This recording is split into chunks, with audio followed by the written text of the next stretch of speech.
Good morning, everyone.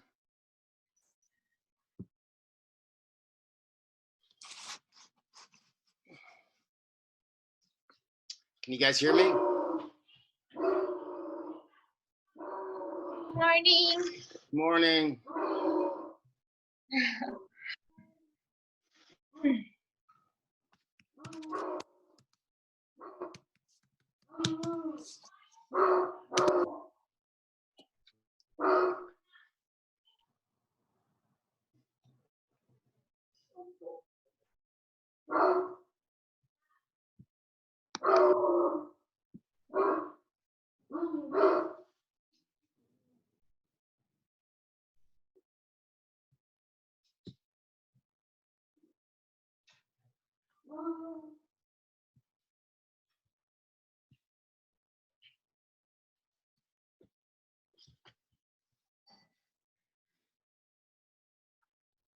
Can you guys see my screen? Yes. Thank you.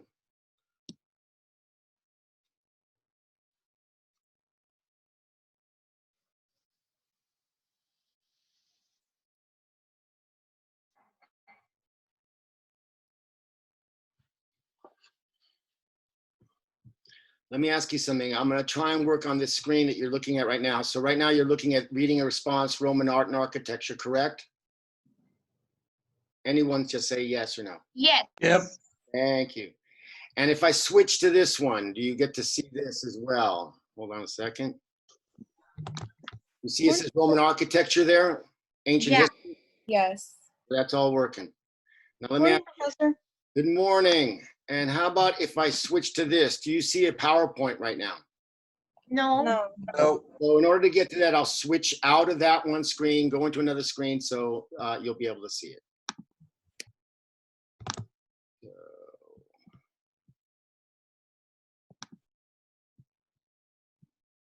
Try again. Can you see Julius Caesar there? Yes. Okay, good. So you can see that. All right, excellent. Yeah. Thank you. Good morning, everyone. We're about to get started. I know people kind of check in a little late. How's everyone doing? You can kind of just write it in the chat box, or you can just shout it out to me either way. Is everybody okay? I'm good. You okay? All right. Kind of getting a little tedious staying at home? I kind of like staying at home, so it's all good for me. There you go. That works. All right. I kind of like going to class rather than looking through this computer at black screens of people. Yeah. Okay. All right. So I'm going to get started. And before we do, I'm hoping you can, again, you can either write it into the chat box or you can speak out loud and let me know. You guys turned in an assignment that dealt with the Roman Republic and the Roman Empire. And you did your studies, you read all the information on that. And the assignment was basically to ask you, which do you think was a more successful form of government? And the reasons why. I gave you different categories that you could touch upon, philosophically, politically, economically, all those kinds of things. And I thought you did a real good job. But I wanted to see a little bit about bringing it into our contemporary period and what you thought.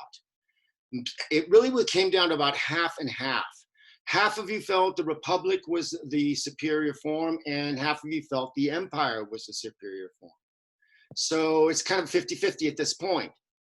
Where do you think we are right now? Now, America is known as a democracy. It is still patterned in many ways after the Roman Republic. We have our senators, we have leaders, we have under officials, all these kinds of things. The people, for the most part, send their will to government through their vote and through their representatives. Hopefully those representatives are enacting laws that are demanded by the people, not special interests, these things and that thing. But would anybody like to share a little bit about our form of government today? And I guess the premise I'm going with is we are, to some degree, a republic right now. Would we remain a republic? Are we moving into other kinds of forms of government in our current period? Are we becoming more imperialistic?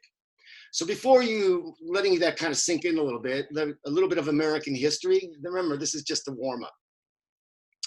But since America became a world power at the turn of the last century, from the 19th into the 20th century, because of presidents and wars for the most part, in like President Roosevelt, and before him, Teddy Roosevelt, that is, and before him, the Spanish-American War, we started a kind of a program of expansionism. One could look at it almost as an imperialistic expansion to create a kind of an American empire. We still have remnants of those conquests with our interests in Panama, with our interests in Guam and in the Philippines, and at some point in Hong Kong with Britain and others. So there have been presidents who have taken upon them powers and policies that have led to a more of an imperialistic kind of form of government, where we go into other countries, spread our influence, kind of reap their resources and trade, whatever it may be. And I was just wondering if anybody has any, where we're at today. Certainly, some of our greatest presidents have taken on powers that seem more totalitarian than they do democratic. Abraham Lincoln, during a crisis of civil war, took on powers greater than the presidency allowed. Franklin Delano Roosevelt took on powers greater than the presidency allowed. I had mentioned Theodore Roosevelt took on powers greater than the Constitution allowed. And today we're in a situation where a president is also challenging constitutional rules and perhaps taking on greater powers. So for some of you who had voted for the Republic as a greater form of government, that's kind of what we have right now. But is it shifting? Is it moving? Are we becoming more of that one man, in a sense, ruling? And is that what you want? So what are some of the pros and the cons of what we're talking about? Well, certainly in a republic, when you have senators and the people's will that is trying to be enforced, there's a lot of debate, there's a lot of discussion, not everybody can get together, there's often not a consensus, and all the other kind of rigmarole and politics and red tape and bureaucracy that is a part of a republic. And therefore, actions often aren't initiated or taken very quickly. And that might be a con for the form of a republic. Whereas in an empire or in a totalitarian state, the will of the one individual can enact whatever policy or whatever processes are necessary at the time. Drawbacks of something like this is that often in an empire or in a totalitarian state, it is up to the will or the whim, sometimes, of the individual leader. So when you start to consider after Rome and after its empire, the other empires of the 20th century, for example, we can look at things like, well, the Communist Empire, the Nazi Empire. All of these are expansionists, and these were led by totalitarian individuals. And based on their will, we've understood the incredible negativity and monstrous behavior of people like Chairman Mao, Joseph Stalin, Adolf Hitler, and others. So it's a difficult situation. So I bring the point out to you, where are we today? How much of our country is really a republic, the will of the people through our representatives? How much of it is totalitarian in the sense of the one individual is making decisions? And are we moving in one direction or another? And which would you prefer to have? So that's a lot of stuff, I know. But if anybody would like to join in and just participate. Are we still a republic? Are we moving towards something more totalitarian? Okay, well, thanks for listening to my little spiel, everybody, on where we're at. Maybe I'll have to answer my own questions here and what I think is going on. I think we are indeed at a crossroads. This is not necessarily something completely new, but heightened by virtue of really what's at stake and our abilities as nations around the world now with our weapons of mass destruction.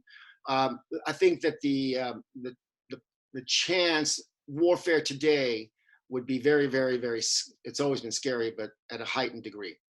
And we see, it doesn't really matter what your political views are, on the right, on the left, in the middle, we see that often in times of crisis, as I had mentioned before, presidents will take on greater powers.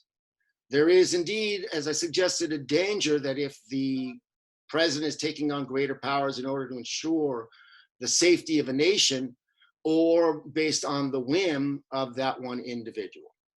And I'm going to leave it up to you to see where we're at, since you're not going to kind of contribute and suggest anything. But I worry, regardless of the president, regardless of the Congress, that if they take on too much power, it may be very similar to what we saw in, or what we read about in ancient Rome. Well, that was supposed to be a warm up for you to kind of start to get your mouth moving and your brains flowing. However, it just became me talking to you. So what I'm going to do now is I'm going to switch to a screen and get back into Imperial Rome. I want to talk a little bit and focus mainly on the artwork, linking it to the major players at the time. And the reason I brought up the warm up of Empire, Republic, not only because you did an assignment on it, because we're really going to look at some of these emperors and what their achievements were and what their and how that's reflected in their arts. So I'm going to share the screen with you in just a moment. And before we do that one, let's go to this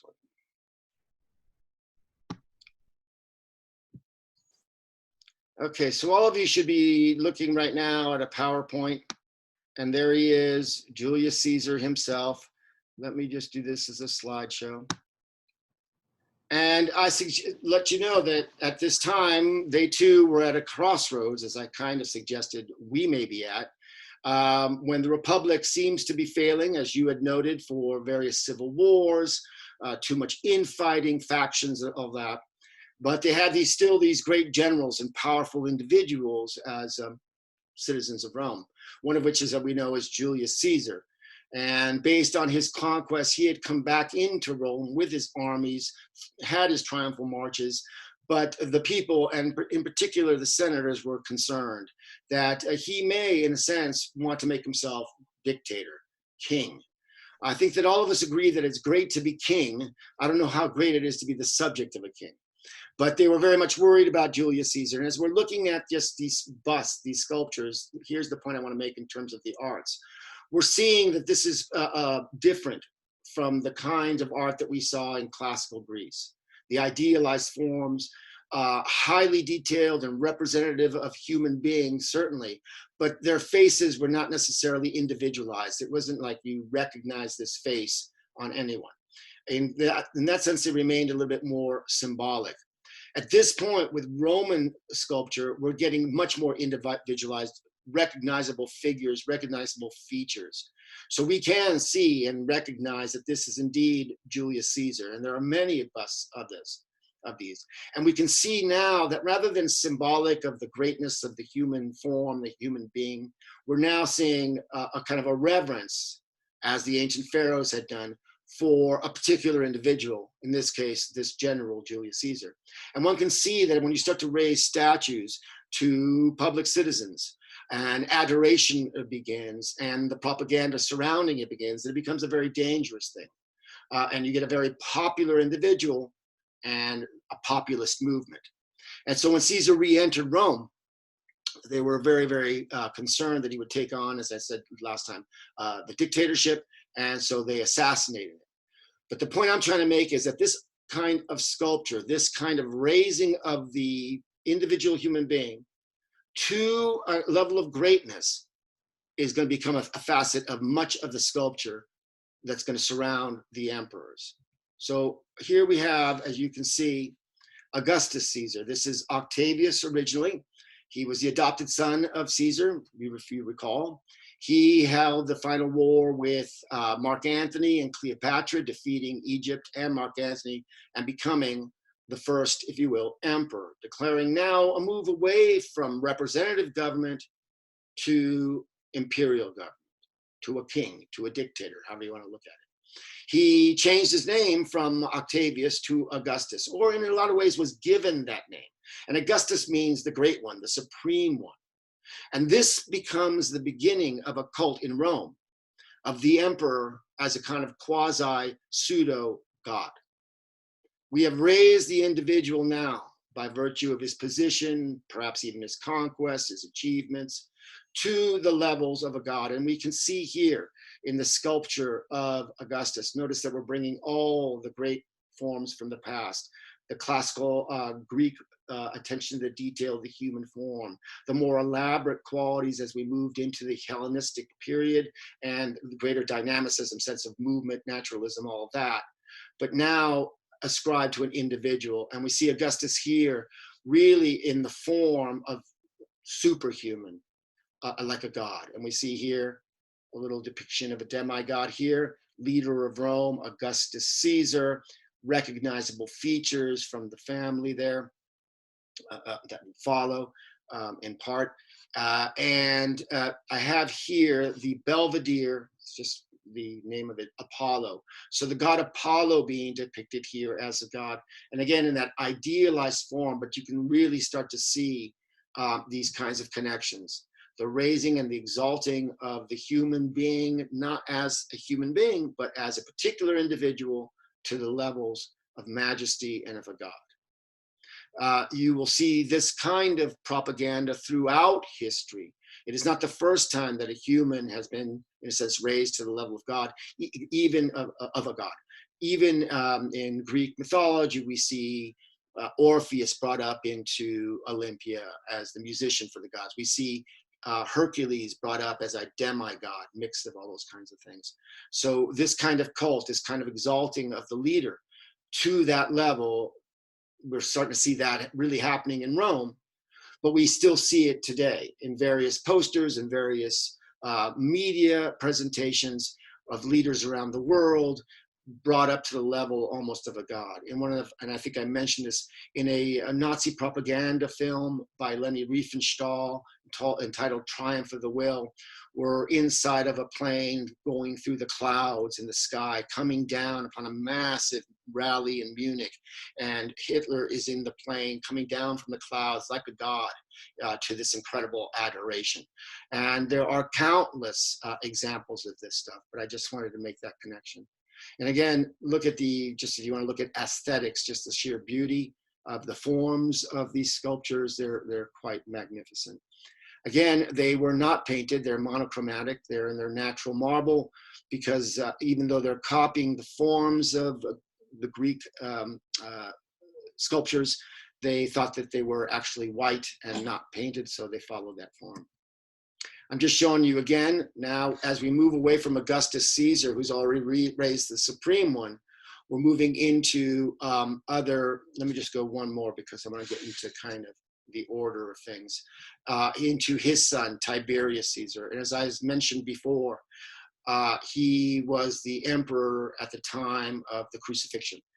And again, here we see him, the elaborate hair, the recognizable features, incredible attention to detail, a rather stern face surrounded by the laurel leaves. Again, the symbol of Apollo. There you have Tiberius. Many may be familiar with the Emperor Caligula. He only lasted around 3 years. He was murdered, assassinated by his Praetorian guards, his kind of tough first-rate bodyguards, because he was virtually insane. He was an incredibly cruel individual. Wasn't he the one who made a horse a senator? Yes, indeed. He made his horse a senator to, if you will, to ridicule the senators at large and to basically let them know that he's the boss. He can do whatever he wants. I think he was described as the moon having taken his sanity or something. Well, I was going to lead into that. There's a lot of questions as to why there were great Caesars, good Caesars they were referred to, and others that were kind of insane. And what was all of that? Now, there may be sociological reasons for the kind of craziness in some of these guys. Absolute power corrupts absolutely. Some even think that there was too much inbreeding going on, family members marrying each other, kind of limiting the gene pool, producing certain kinds of neuroses, if not psychoses. And a lot even think, my point is there's just not one factor, but a lot even think that the plumbing that they were using, which was primarily made out of lead, was also causing a kind of insanity. And so lots of reasons. But Caligula is noted as being perhaps one of the cruelest, most insane, if you will, of all the Yeah. I have a question. Sure. When the Augustus, the first empire, I just wondering, the senates were still working, or their power were diminished, or because I thought that after the Roman and by starting the Roman Empire, the senators and representatives were all gone, wasn't it? They were not. In a sense, their real kind of responsibility and or authority was taken away. There was still a kind of a system, but it was, it would be more patterned after a military system than it would a democratic system. So, for example, if we were to establish military law right now, there'd be the top general, and that's the commander in chief, president of the United States, and the government would be run by generals and colonels and majors and whatnot. So if you were to make an analogy like that, so there was to some degree a kind of, civilian government, but for the most part, it was the will of the emperor. And some emperors had a greater power, like these that we're discussing, than others. Now, they were also subject to overthrow. They were also subject, once you start the precedent of assassination, as they did with Julius Caesar, then you have to worry that others are going to follow suit. And that often happened. And so, hope that answers your question. Okay, thank you. You got it. So Tiberius and Caligula, I got to go backwards, and followed by Claudius again here, this sculpture done in bronze. Claudius was noted as being lame. He had one lame foot and kind of ridiculed because he also stuttered, because he was not ideal in speech, in physicality. He was hidden. This was something very kind of similar to what had happened to the pharaoh Akhenaten, who, because he had a form of Marfan's disease, he was hidden and he was not allowed in public ceremony. He was not allowed in the religious festivities, any of these things, because a pharaoh is like a god. And if there's anything that is not, let's say, perfect about one of these guys, then, you know, it works against that kind of propaganda. So Akhenaten was hidden. When he became pharaoh, he completely changed the gods of Egypt, changed them from the pantheons of gods to now worshiping Aten, the sun god. We don't have to go into that. But Claudius was also hidden by virtue of his lameness, his stuttering, but he was a brilliant individual. And Claudius actually kept a lot of the history of these emperors. When Caligula was assassinated, then Claudius became the emperor. Many thought, wow, we can bring in this weak, lame fool, and because he played that game, and control him, the generals, the guards, the imperial armies. However, Claudius was quite shrewd and cruel, and survived for a while. Ultimately, it is suspected that he was poisoned by his wife. Nero, and you may have heard of Nero. The mythology of Nero is that he fiddled while Rome burned. It wouldn't have been a fiddle, it would have been a lyre, something like that, not a violin.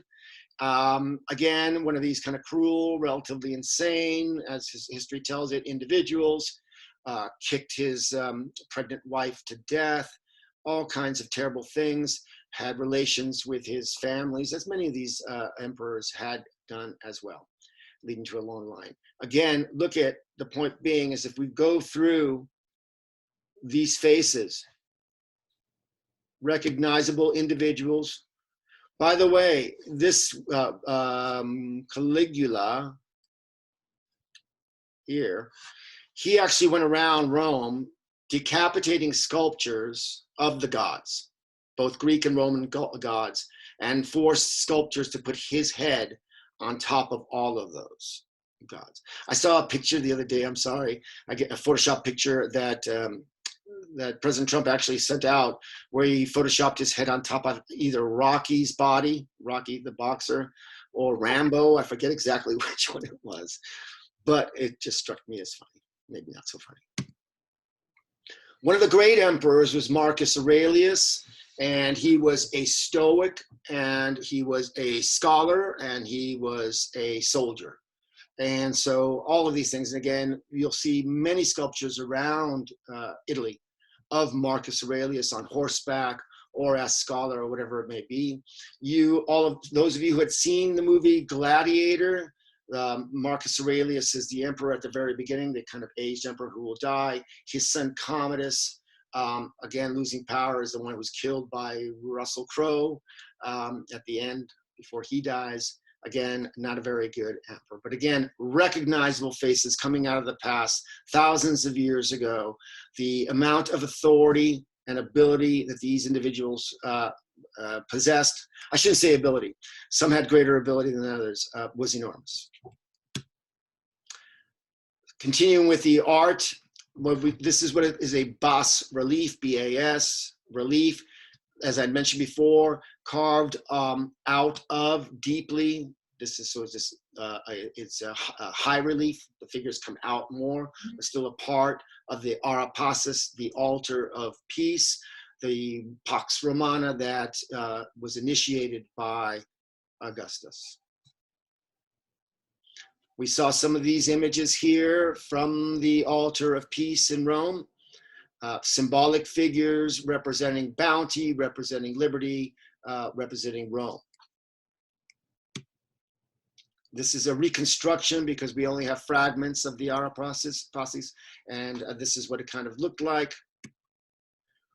One other feature, major feature of Roman architecture are these triumphal arches. These are arches built for emperors returning from war, from battles that they have won. They come through in triumph, great processions. They bring in all of their conquests and the spoils of war, slaves and animals and all exotic kinds of things. One thing that did lead to the Pax Romana, as I suggested before, is that for the most part, the Romans allowed self-government within those conquered territories. Now, there was a lot of infighting, especially in the Middle Eastern fighting between those kind of relative sovereign pieces of the Roman Empire. But by doing that, it allowed Rome to kind of control it. As you pointed out, overexpansion, infighting, Teutonic hordes coming in, roads now being used in order to destroy Rome, weak emperors, bankruptcy, all led to the decline and fall of Rome. But here, the Arch of Constantine. Now, Constantine, if you remember from the last session, this is the emperor who moved the empire, the center of the empire, from Rome. Ultimately, it would go to the east coast of Italy to Ravenna, and then across the Adriatic into Turkey to Bezos, beginning the Byzantine period. Constantine was the one who first allowed for the worship of Christianity and converted himself. The legend has it that he had won a battle and had seen a vision of God, and this, in a sense, converted him. We get a lot of this as we go forward with some of the fathers of the church, from St. Jerome and Ambrose and others. Also, St. Paul, a conversion of that kind of a light hits them, epiphany. So look at the triumphal arch. Constantine has probably the largest one. You can see here in this picture that I took, you can see the Colosseum right over here. He has the three kind of arches. The armies that he would have led would have walked through these, coming into Rome and the Roman populace in glory. Another arch, this is the Arch of Titus. It was his father, the Emperor Vespasian, who began to construct the Colosseum, the glory and the grandeur that was Rome. And we talked a little bit about how buildings become symbolic of the power of a nation or of an empire.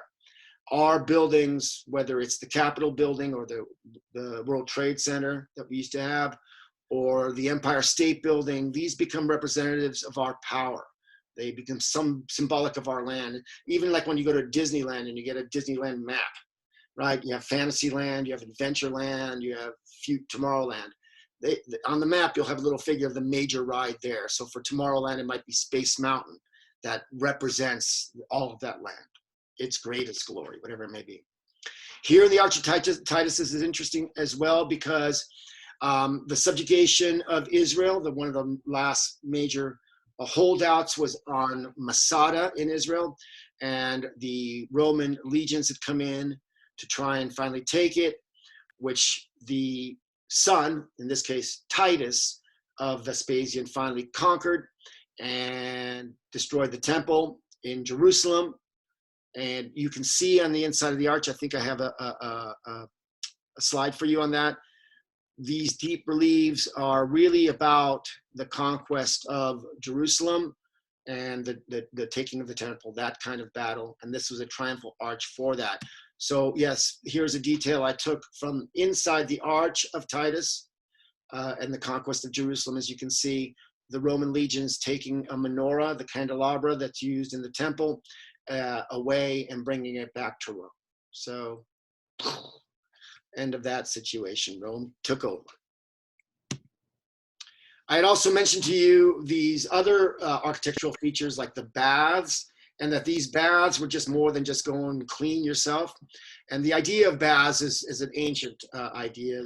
The Hebrews had ritualistic baths called mikvahs, but to be able to bring in water into a city that had no water via those aqueducts, they created these baths. And this is the bath of Caracalla. Of course, all you see are the ruins of it. One second here. See those Roman arches that allow for higher and higher buildings. Now, this was totally enclosed. There was indoor and outdoors. There were gardens inside of the baths as well. Several different pools for bathing. These were important places for meeting, for making deals, for dealing with negotiations and business, government as well, dealing with those who can deal with the emperor. But the baths, because the emperor wanted his people not to rebel, were also public. So anyone could go to the baths. Just some more pictures of it. And these were huge photographs of the ruins of the baths of Caracalla.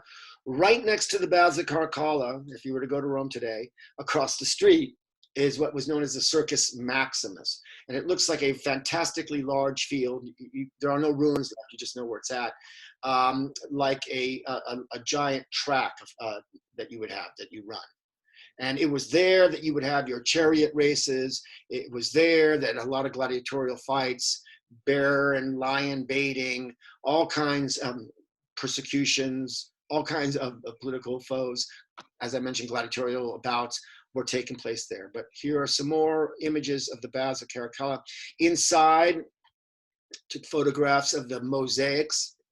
Mosaics are little colored stones and sometimes glass. Each little piece is called a tessera, different colored. They're put together. I'm sure you understand what that's all about. And they create these images. So what you're looking at is just really amazing work. Little tessera, little colored stones or glass placed side by side to create these incredible patterns and incredible features. So mosaics, a major aspect of Roman art. And this aspect of Roman art, the mosaic, is what the Byzantine Empire is going to really take first and foremost. This art form is what you're going to see in the Byzantine early Christian period. So here are the mosaics from the Baths of Caracalla. And here's a kind of a blueprint of what the bath would look like. Here, for example, is the pool, and this one is like room temperature. This one, the Frigidarum, is cold, so you go into the cold. Here's the Tepidarum, so in between the cold, you get into this tepid water, and then you get into your hot tub right here, the Caldarium, where it's very, very, like a spa. And meeting places, all kinds of things here. That's what it looks like. Right now, all we have is what you just saw in those photos, but it would have been a pretty cool place to go. I think it would have been a pretty cool place to go. More images of the Baths of Caracalla, so you can see perhaps somewhat of the scale of this architectural work of this, because most of us, if you can see my cursor here, kind of come to, let's say, this part of the doorway. So these things are fantastically large. I'm trying to whet your appetite to want to go to Rome and see some of this architecture and some of this artwork. Here you can see, I took a picture, these are the baths that we've been looking at, and down here is the Circus Maximus. If anybody has seen like a film like Ben-Hur and the very famous chariot race, these were taking place here at the Circus Maximus. And a lot of the kind of nasty, gory stuff in terms of gladiatorial persecutions, those kinds of things also took place at the Circus Maximus. And a circus just basically means a place of entertainment where you have a variety of acts. We know what it's come to mean today. And the vestiges of today's, of Roman circuses are still part of today, without a doubt. And this is the way they kept the populace from, if you will, rebelling against an emperor, because if you're taxing the people, you want to be able to make sure that they're happy. So what do? You give them food, you exploit others in other countries in order to be able to pay for your wars and with your treasury, but keep the people of Rome happy, give them circuses, give them entertainment, and give them food. They're going to be too, if you will, too complacent to want to do anything rebellious. Here's an aerial shot. I didn't take this one, of the Colosseum. I don't know if you've been to the Colosseum here in Los Angeles, where the Rose Bowl is, but this is the Colosseum, and we've talked a lot about it. I've mentioned certain things but I wanted to give you better pictures of it. You can see that it was like an oval and had several different kind of layers. Note that this went all the way around. When Rome had fallen and this just became a monument of ruin, people started taking the stone and breaking this down for other architecture or building roads or whatever it may be, which was just a travesty and ultimately a tragedy. But it ended, it's been preserved as it is, and people can go in and take tours. What you maybe can see here is that the floor is thick enough so you can look down inside, and in there are the little chambers where trapdoors would open up, where a lion might jump out, or a bear might jump out, or a gladiator, or whatever it might be. So they're all that. Now, very close to the Colosseum, I'm trying to orient myself, and I believe it's over here. These were the gladiatorial schools. These were where they trained gladiators in order to come in. And you can, when you go in there, you can actually see the graffiti. They've etched into the walls some of these gladiators, so it kind of brings history to the present for a moment. I had mentioned that they could put the floor down and they could flood this whole area here and bring in ships and have naval battles to entertain the population. They could have those fights. They can bring in the exotic animals. They could have parades. They could have music. They could have all kinds of things. Now, Rome is a pretty hot place, so they actually could have a retractable roof, a roof that came over the Colosseum and then could be taken back. And you're wondering, well, how did they do that? To crank it? Well, these were basically awnings, and the roof did not go all the way to where the oval of the floor is. So it had a kind of a skylight effect, but it went over all of the crowd. So people would be under the shade. Slaves would be, and I'll get you a picture. Maybe I have it here. Well, slaves, let me go back to that one. Slaves would be standing on these things that would then pull, one on each one of these things, that would pull back the awning when it wasn't too hot, and put it forward when it was either too hot or if it was raining. So not only is this an incredible feat of architecture and engineering and planning like we've never seen. I had mentioned you can get all these people in and all these people out very quickly. You had retractable roofs. You had floors that could come in and come out, trap doors. And note again, the importance, the ability to build something like this. It was dependent on the materials that they had, the ability to create concrete with slow drying cement. And so you could create this arch, and the ground was its stability. You could put another layer on top here with an arch on it. And again, all of the weight is coming down to the strongest, most supportive thing, the earth, because of this invention. Here is an image of the inside. Here would be the floor. It would come all the way across. This is an earlier picture. Right now, they've done more. They've restored more of this. The emperor would sit. I'm going to show you where the emperor would sit in just a moment. But down here, where the little kind of catacombs or cages for the animals that I suggested, or where certain things could pop up and pop out, people were all sitting here. By the way, as I'm showing you my screen, can you also see me in a box? Yes. Okay, so you can see. Now, many people think, you know, when they think of the Colosseum and gladiatorial fights, and they think about, I don't know why I'm going to mention this, it's a very trivial piece, but they always, you know, say the thumbs up or the thumbs down in terms of whether the emperor is going to allow the one who is lost to live or die. And to tell you the truth, the thumbs up means death, not life. The thumbs down, it isn't really a thumbs down, means forgive him. So the thumbs up is done like this. Boom. That means take him out. The thumbs down like this, well, it's actually not like this, but down like this means put your sword down. Don't kill him. Just to let you know. And very rarely would they look up to an emperor and ask any of these kinds of questions, but this is part of the kind of the legend of ancient Rome. An amazing structure. This is what the Colosseum looked like. This is a model of it. See, was all the way around. These posts would have not only flags, but this is where the retractable roof would be attached. The roof would go all the way, but leaving this kind of an oculus, a skylight up there, shining down on the field or on the floor or on the waters, while others were sitting there comfortably. And yes, there were concession stands and there were all kinds of stuff going on. And Rome is called the eternal city, lasting forever. From its establishment, 1,000 years of the empire.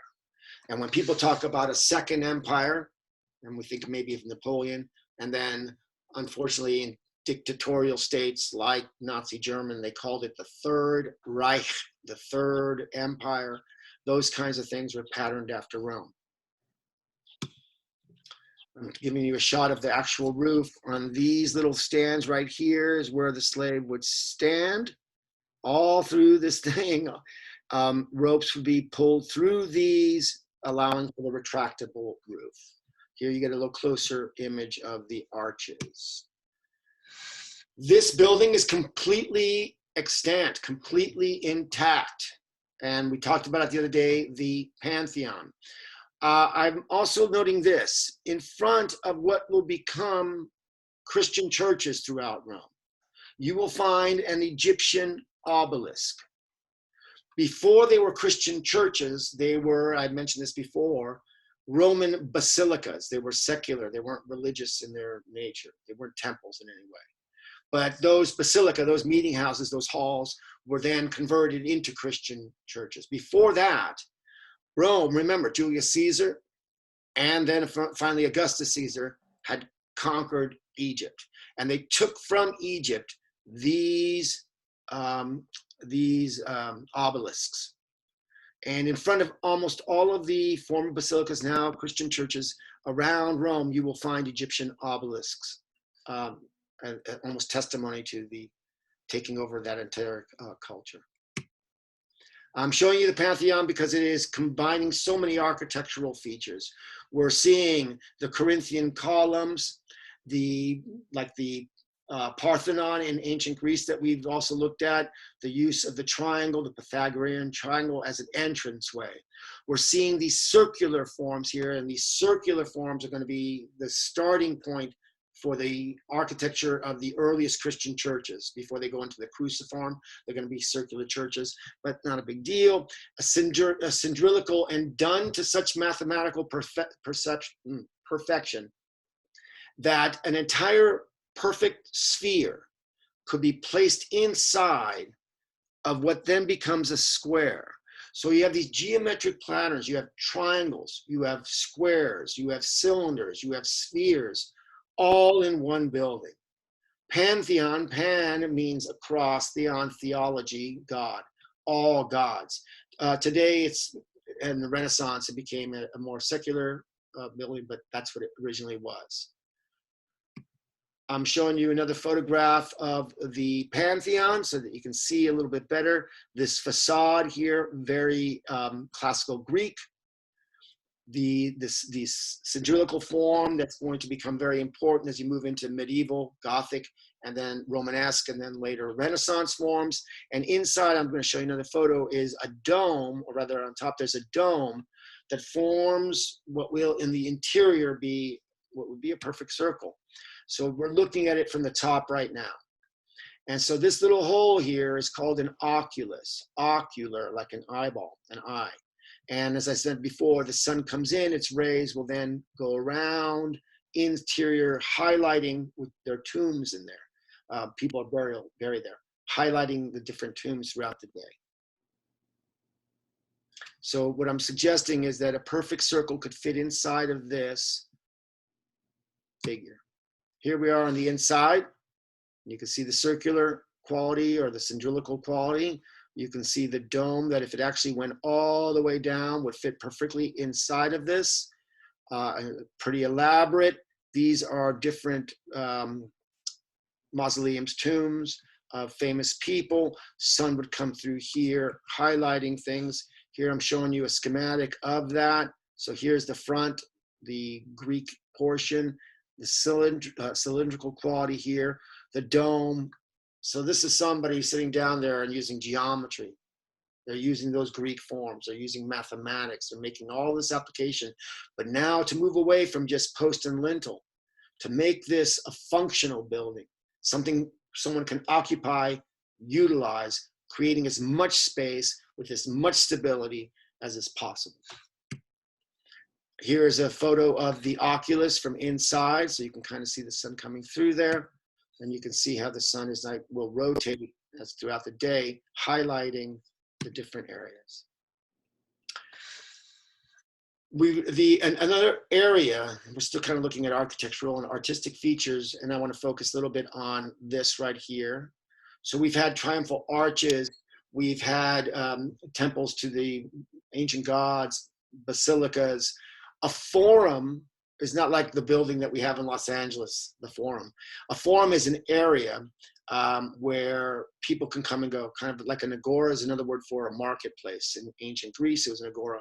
In a forum, people came in, shopping, there's government buildings, so these kinds of areas. And the great emperors created their forums. The most famous forum, of course, is the Forum of Augustus. And that's actually on the other side of this building right here. But this is the forum, the meeting area, the big downtown area of Trajan. And this is Trajan's column. I had mentioned it before. And another architectural feature and artistic feature, they kind of merge here, of his war against the Dacians. And it goes in a spiral. You can read it as a spiral, although nobody can ever get that high, all the way up to this. So for example, here it is again. You can see these are called registers. There's one register, here's another register. But these go in a spiral form up like a barber pole, telling in relief the story of Trajan's conquests. There's a little bit better detail of it, so you can see what's going on here. Takes a long time, incredible detail. Narrative means storytelling, not just symbolic, and pretty amazing work. A city, let's say Pompeii, that had, when Vesuvius, the giant volcano, had erupted, it covered Herculaneum in lava. So that was preserved in lava. And you can chip away the lava and you can actually find the remnants of people, not actual people themselves, but the shape within the lava of the individuals in their dying moments. That was Herculaneum. In Pompeii, the lava didn't get them, the ash asphyxiated them, they suffocated in the ash. And so again, you can see when the ash had hardened around victims of the volcano, their shape, their form, in their last dying moments. Those are two examples in Italy where you have some preserving of what was really like. But here at Ephesus, you have basically an entire city, very much like Pompeii, preserved. Now, Ephesus is an expansion of Rome, and this is actually in Turkey, near Kudasani. So it's on the kind of the coast of Turkey there. And its legend is that this city is where the Virgin Mary finally went when she died. Also, very close to this city of Ephesus that we're going to just kind of look at for a moment, was one of the 7 wonders, lost wonders of the ancient world. And that was the Temple of Artemis, or for the Romans, the Temple of Diana. It's no longer there, but we know that that's where it was, so it's unfortunate. Ephesus is a Roman coastal town, so we get a chance to kind of look at it. We can see a lot of the Roman features we're seeing here, arches, the columns that the Romans use. Here's the entryway as we're going into the city of Ephesus. You can see the ruins of the columns, some of the cities. This had public baths, public toilets, theaters, marketplaces. Pompeii was basically a grain area, that area of near Naples. So Pompeii as a city was basically a bakery. There were every other shop was a bakery that then give grain and bread and whatnot throughout Italy. Ephesus was wine, trade, coastal trade from the east to the west. So it was a rather cosmopolitan city, and therefore some of the more advanced technology was there. No real need for aqueducts. They understood irrigation, and they were close to, to springs and whatnot.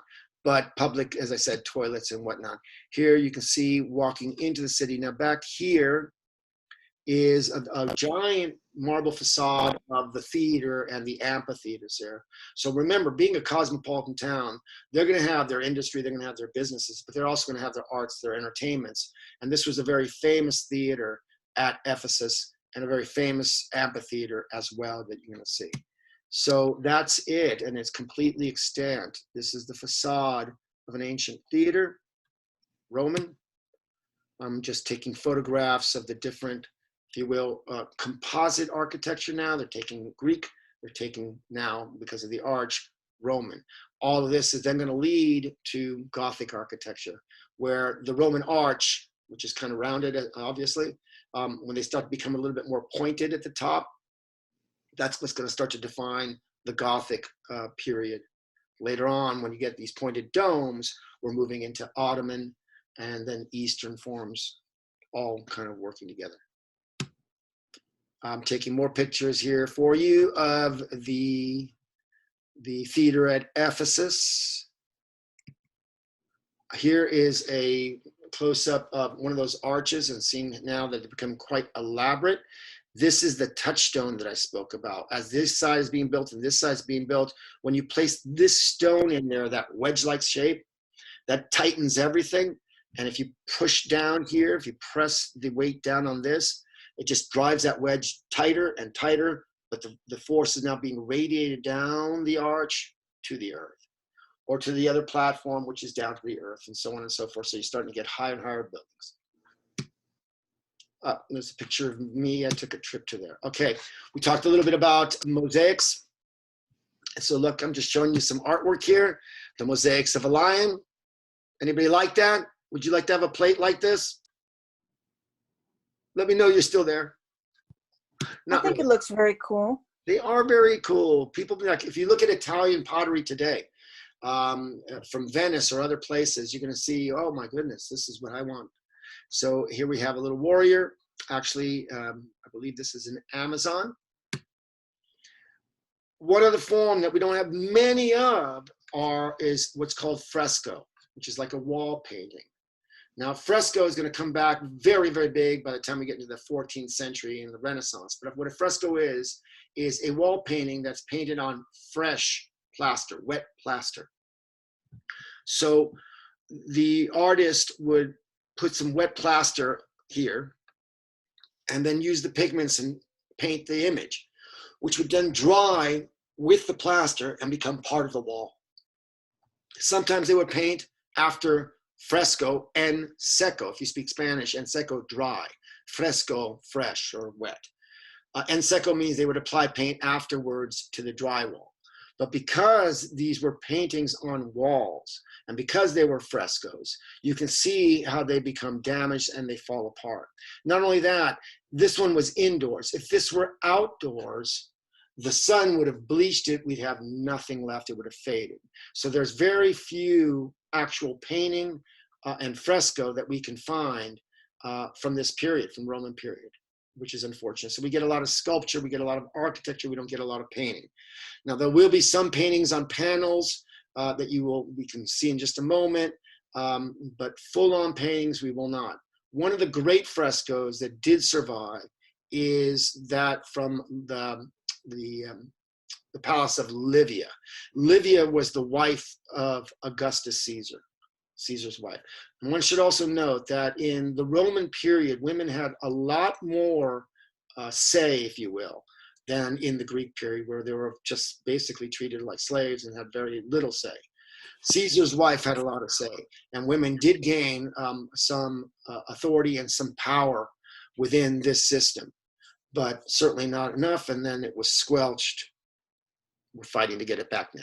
So this is the Battle of Issus. This is the Battle of Alexander. Here he is, Alexander, against Darius. Fresco from the Roman period, looking back to the Hellenic period.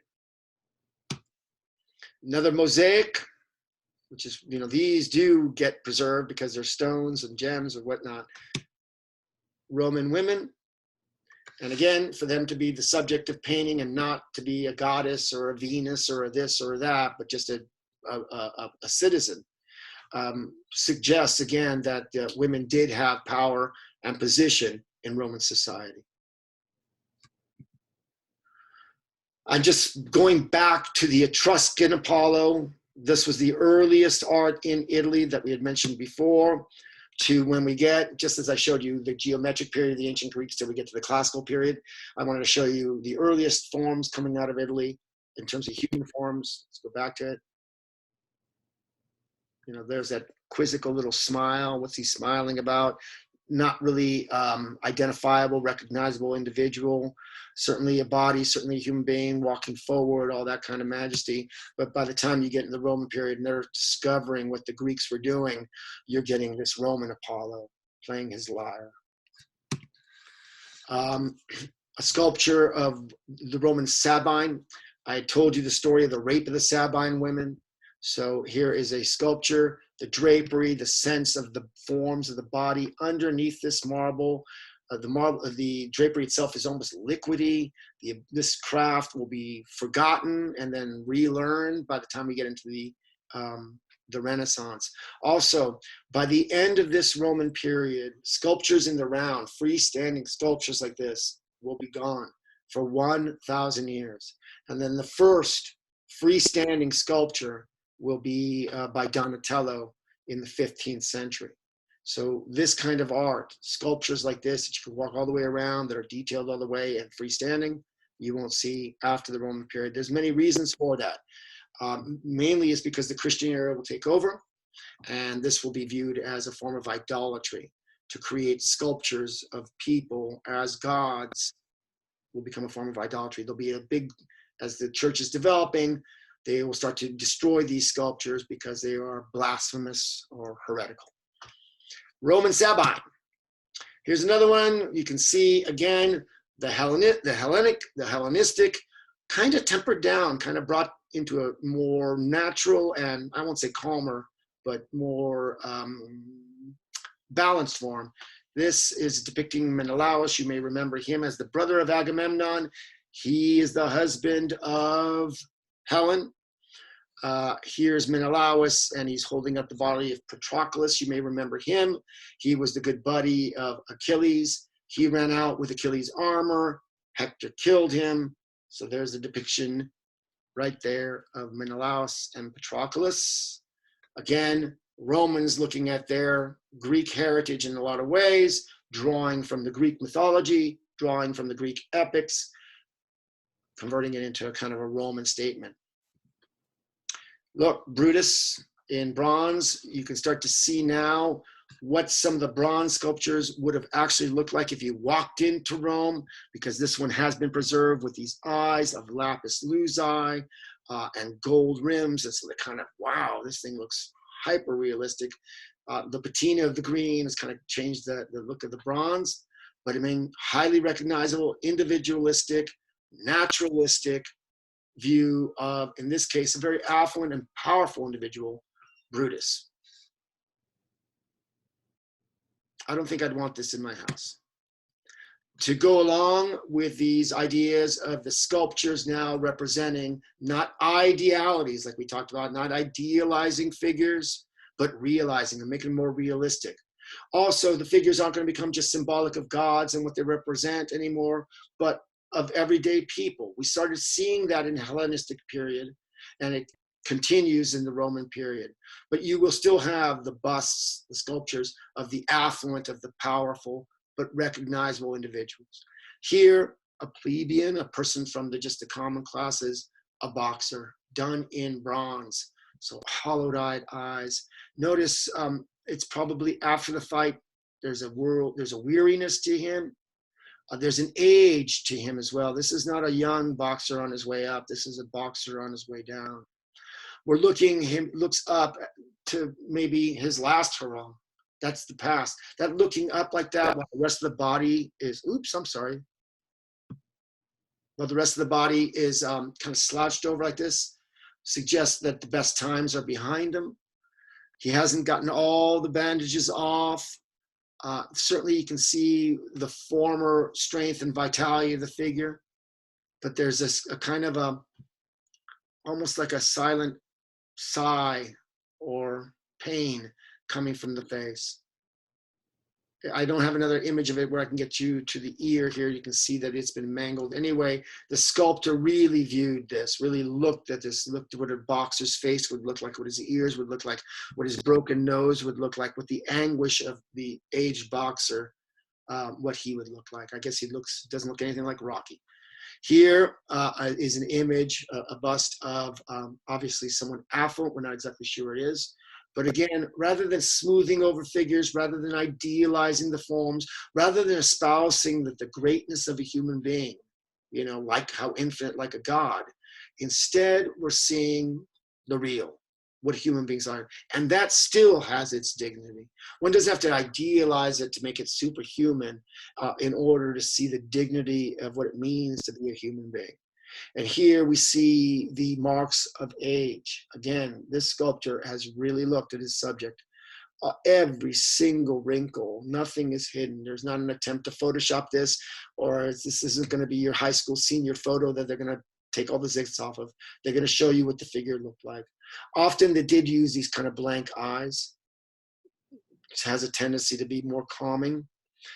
Sometimes Michelangelo, 1,000 years later, will incorporate this, but more often he will kind of drill in here the kind of pupil, and that will have a remarkable effect as well. So 2 sculptures, plebeian, patrician, plebeian, common person, common citizen, patrician, kind of the upper classes, and noble.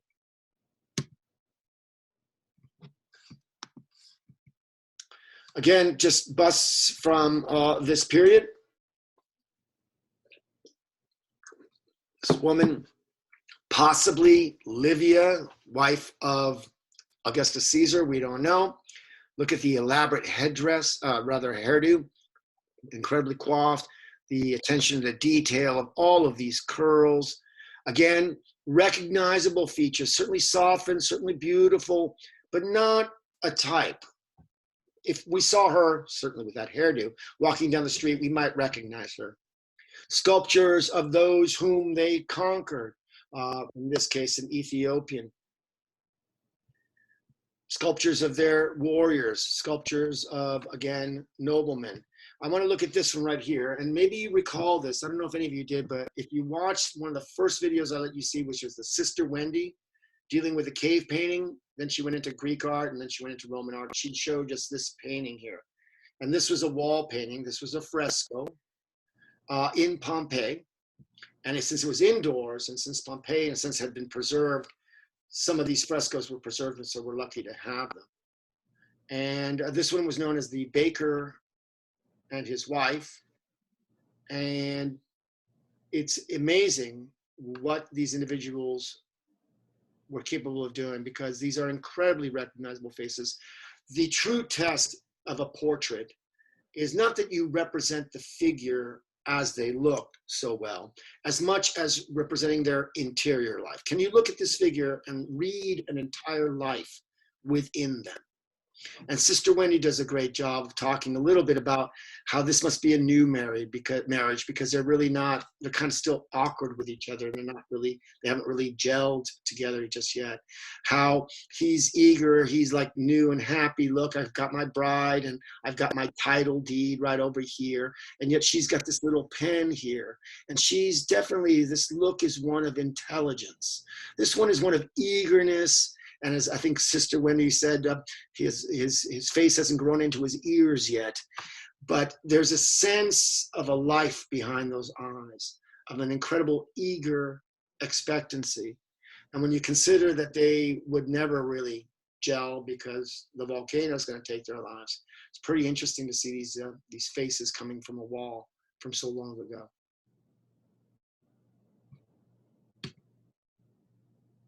Okay.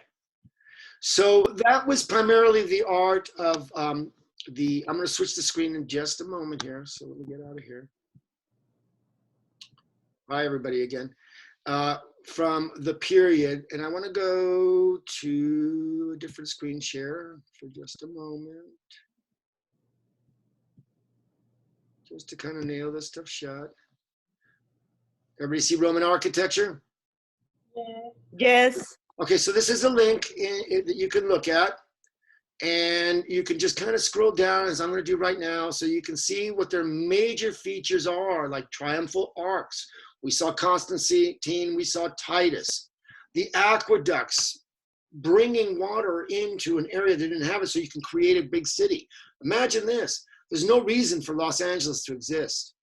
There really isn't. We're in the middle of a basin of a desert. So we stole our water from the north. That's why Mulholland's Mulholland and all, you can watch Chinatown, whatever you want. But aqueducts brought water into a region so that we could have Los Angeles. The amphitheaters, and here's one right over here. You don't have to, die on this stuff and read everything. But take a look at some of the major stuff, like the Pantheon. Hadrian's library came after Trajan. You see in the Colosseum, images from Pompeii. Here are the kind of orders of the columns. We know this. We never discussed the Egyptian because our course begins really parallel to that. The Doric, the Ionic, the Corinthian, and then a kind of this slim one, the first Roman Tuscan. But then you'll see the Roman Doric, the Roman whatever, the different ones there. Amphitheaters and what they looked like. Materials and techniques, and we talked a little bit about Polzana. This was this kind of ability to create quick drying cement that allowed for the creation of the arch. So definitely the materials were incredibly important. Just since we're looking at this image right here, we have this Tuscan, therefore Roman column and those Roman arches. But this kind of elaborateness that we're seeing here is the beginning of when the Roman art is starting to influence the next form, Byzantine art, much more elaborate and decorative. So that's an image from the Hagia Sophia in Turkey.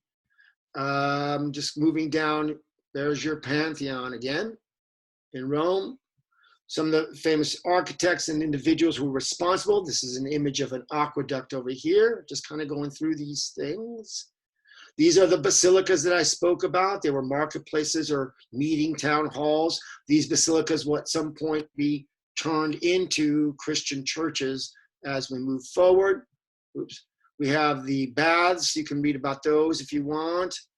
We can see here how Rome's influence is now spreading around the world. We've already seen Roman cities in Turkey, I just mentioned, and you'll see them in France. It wasn't France at the time, but all these structures. So you can look at all of that. This is what a Roman amphitheater would look like. This is up in Verona, kind of northeast Italy. They were famous for their walls as well, and catapults that we mentioned before that allows you to kind of get through the wall. When I do this, can you see this one here that says Roman art? So Yes. Okay, good. We saw this little image here, but if you're looking at Yes. the Roman art, good, thank you. The pottery and perfume bottles. This is an amazing work, again, based on the Greeks, but it's Roman, and it's a hermaphrodite, based on the combination of Hermes, the Greek god Hermes, and Aphrodite, the Greek god of fertility.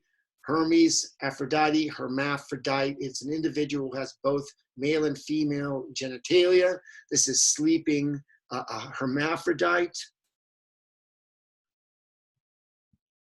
Again, very representative portrait busts of individuals.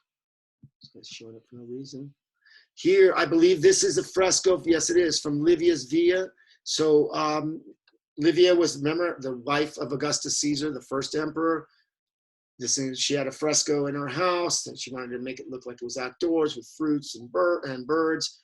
Truly beautiful. Roman mosaics, we talked about those and how important they were. Some of the jewelry, gold, lapis lazuli, all those kinds of things. Oh, and here's the image of the baker and his wife. So there's all that. And why am I talking about that? If you wanted to, I was just looking up different Caesars to show you how many of them were indeed murdered. Some died from natural death. Augustus did. Tiberius did. Murdered by his soldiers. Caligula. They don't say. They think he was poisoned. He died of suicide. Better to have an empire, huh? This one was lynched by his soldiers. This one committed suicide. Suicide meant they took their lives before being captured, so they wouldn't be prevented. This one was executed, natural death, murdered by courtiers. Just thought I'd show you that. And you can look at it on your own. But here's what we're looking at is the next thing you're gonna do. Is it that one? Oh, it was that one, sorry. you got Greek thinkers and Roman doers, but I'm going to look at this one right here since we've been discussing that. This one is due tomorrow, so don't forget. It's discussing again, remember, the Greeks had these innovations and ideas. The Romans had the engineering and the mathematics and the ability to put them into practice and to realize these ideas, to make the forms. And so part of our lecture today was to show you, oh my God, look at this architecture. You're going to explore the Greek ideas and the Roman practice or doers. Excuse me. But here, let's take a quick look at it. Again, there are the Roman art and the Roman architectural links there's for you. And what I'm asking you to do here is this: select one monument, one great work of Roman architecture, your choice. Remember, Roman architecture from up to, let's say, 500 CE, Christian era, 500 AD. One work of Roman art and one work of Roman art. It can be a sculpture, can be pottery, can be jewelry, can be a fresco, can be anything that truly impressed you. This is very subjective. You know, most of what's out there should impress you, but it doesn't have to. But you choose one of each. One architectural work, one artwork, right? You should go online to view works beyond those in the links. There's not enough there. Start looking up Roman art, Roman architecture. Ooh, what's this? Look, research it just a little bit and discuss why these two works more, sorry, that's misspelled, than any other, more of, were the ones you chose. So it's purely subjective. There's no right or wrong. There's just giving good rationale for this. And one way of doing it is by saying, wow, you know, I know everybody thinks the Colosseum is an incredible work, but let's look at the Pantheon, because compared to the Colosseum, well, both have but the Pantheon is the one that impressed me the most. Doesn't really have to, right? So you can do it that way. You're to discuss why these two works, one of architecture and one of art, impressed you the most. No wrong answers, just eloquent writing, good specific rationale, and we should be all right. So I ask you just to kind of guide you. Did they impress you most intellectually? Oh my God, I can't believe it because it's so smart. Look at how it was designed. Or did it impress you emotionally? Maybe it made you upset. Maybe it disturbed you. Maybe it was beautiful. Was it beauty, meaning just the look of it and wow, beauty, aesthetics? Or was it the craftsmanship, the engineering, the ideas behind it that most drew you to your selections? Your entry should include a bit of research on the artist, just a bit. I don't want cut and paste. I don't want, but the research is really for you to have the informed view and to understand the work a little bit more than just looking at it. Oh, that looks impressive. Let me learn a little bit about it. Just a little bit of each. And you've chosen to give a brief, look, I said twice, background on the works and their creators in your entry. So if it's 500 words minimum long, let's not go more than 125 of setting the context. Mainly what I want is why it impressed you. And you need to know a little bit more about it than just looking at it. So that's what I'd like you to do. Also, I'd like you to include a picture of each in it. So you can allow for that. I think I allow for 1 second.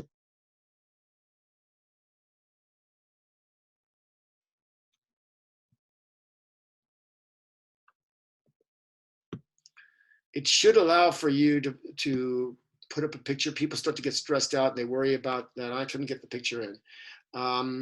If you can't get it into the Canvas thing and you want to send it to me as an email, you can do it that way.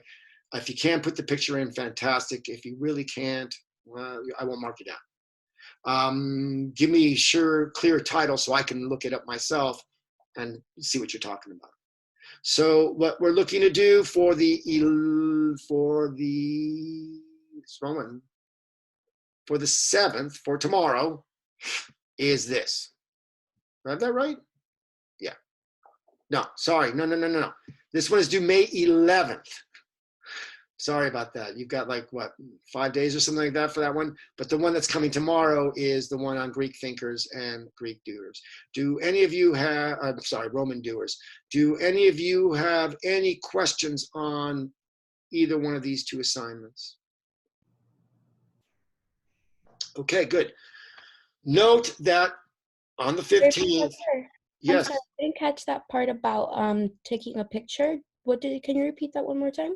When you select your work of architecture from the Roman period that you want to say, this one impressed me more than anything else, attach a picture to it of the work itself. So if it's the Colosseum, I know what it is. But if there's a particular work and I don't know what it is, attach a photo of it. You can get it on like Google Images, whatever it is.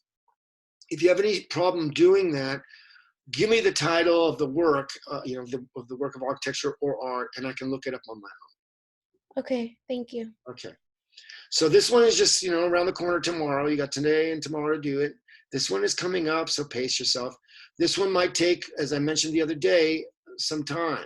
I want you to be able to explore a Roman writer and then talk to me about what makes that Roman author's work, what makes Cicero, Cicero, what makes Ovid, Ovid, those kinds of things.